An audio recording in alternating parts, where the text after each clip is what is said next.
जय श्रीराम सगळ्यांना. आज डे 12 मॉर्निंगला फ्रेश वगैरे होऊन कॉलेजला गेलो. कॉलेजला जाऊन 10 मिनिट वॉकिंग केली. चिनअप्स मारले, पुलअप्स मारले, डबल बार मारले. घरी येऊन ॲप्स ट्रेन केले वॉर्मअप करून.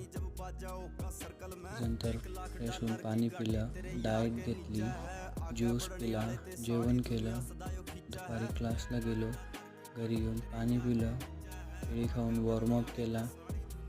वॉर्मअप करून 100 सपाट्या, 100 जोर, 150 pushup, close hand, long hand, wide, diamond, bicep train केले, लेग ट्रेन केले, डाएट घेतली, बुक रीड केलं. आयुष्यात माणूस एकतर पुढे जातो किंवा त्याच ठिकाणी राहतो. जसा तो विचार करतो तसाच तो होत जातो. जेवण केलं, पाणी पिलं. आजचा हा सेल्फी. कशी बॉडी कंडिशन.